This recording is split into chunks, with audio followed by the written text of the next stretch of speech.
أعوذ بالله من الشيطان الرجيم بسم الله الرحمن الرحيم والحمد لله رب العالمين والصلاة والسلام على أشرف الأنبياء والمرسلين نبينا محمد وعلى آله وصحبه أجمعين وأنا أشهد أن لا إله إلا الله وحده لا شريك له وأن محمدا عبده ورسوله اللهم لا سهل إلا ما جعلته سهلا وأنت تجعل الحزن إذا شئت سهلا سبحانك لا علم لنا إلا ما علمتنا إنك أنت العليم الحكيم السلام عليكم ورحمة الله تعالى وبركاته.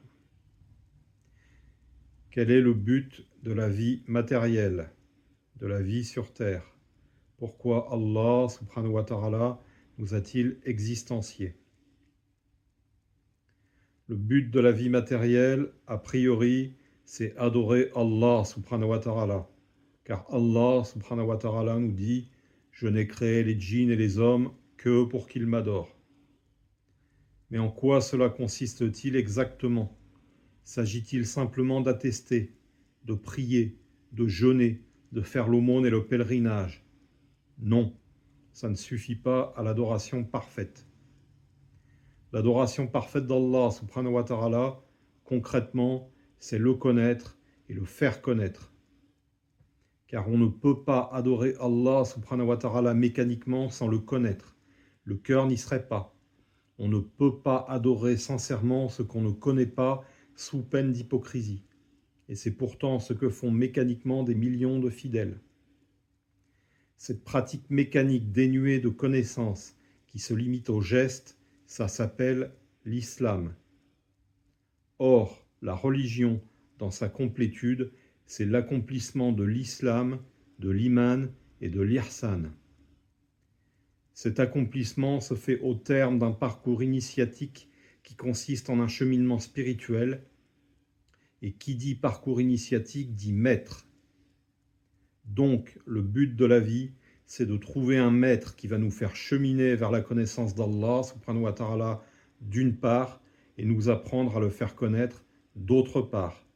Et là est le but ultime, faire connaître Allah subhanahu wa ta'ala. Car on ne peut pas se contenter de le connaître sans le faire connaître, sans appeler les autres à le connaître, pour la bonne et simple raison qu'on ne finit réellement par le connaître qu'en le faisant connaître. Notre passage sur terre dans le monde matériel n'a pas d'autre vocation. Et si Allah subhanahu wa ta'ala te destine à autre chose, c'est qu'il t'a voilé cette finalité essentielle et qu'il t'en a fermé la porte. Et s'il t'a voilé ce but ultime, c'est qu'à aucun moment tu n'as eu l'intention sincère de le connaître, accaparé que tu es par la vie matérielle. Et pourtant, il suffit d'avoir cette intention une seule fois, ne serait-ce que furtivement, pour qu'il déclenche dans ton cœur cette balise de la conscience positive de son existence, ce sentiment inexplicable par quoi tu crois en lui avec certitude, sans douter, avec la force de l'évidence. En opposition à la conscience négative de son existence, qui consiste à l'évoquer, mais pour dire qu'on n'y croit pas. On a forcément connaissance du concept divin, mais on n'y adhère pas, on n'y croit pas, l'esprit y est fermé. Dans ce cas, ton existence terrestre est vaine, car tout ce qui est terrestre est voué à périr, à disparaître. Et si ton cœur s'accroche à ces choses-là, il va sombrer avec elles dans les abysses du néant, inéluctablement, car le cœur suit dans l'au-delà ce à quoi il s'attache. Si au contraire ton cœur s'attache à connaître Allah subhanahu wa ta'ala, à se tourner vers sa lumière, il se tourne vers l'éternité de sa lumière. Là est la vie, la vraie vie. Alors à chacun de choisir entre l'éphémère du monde matériel, qui par ce caractère éphémère n'est qu'une illusion, et l'éternité de la lumière d'Allah subhanahu wa ta'ala. La première voie, dans son aboutissement, n'est que souffrance, ténèbres et abandon. Car malgré tout l'esprit demeure, mais comme enfermé dans une oubliette, avec toutes les souffrances et les tourments que cela implique. Et c'est ce qu'on a coutume d'appeler l'enfer. La seconde voie, pour paraphraser le poète, n'est qu'ordre et beauté, luxe, calme et volupté, et c'est ce qu'on a coutume d'appeler le paradis.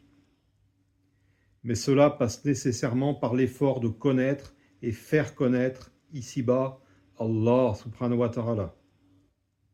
Et là est le but de la vie matérielle. Et c'est ce qu'il convient d'entendre quand Allah subhanahu wa ta'ala nous dit qu'il nous a créés, ainsi que les djinns, que pour qu'on l'adore. Subhana rabbika rabbil izzati amma yasifun, wa salamun ala al-mursalin, walhamdulillahi rabbil alamin. Assalamu alaikum wa rahmatullahi ta'ala wa barakatuh.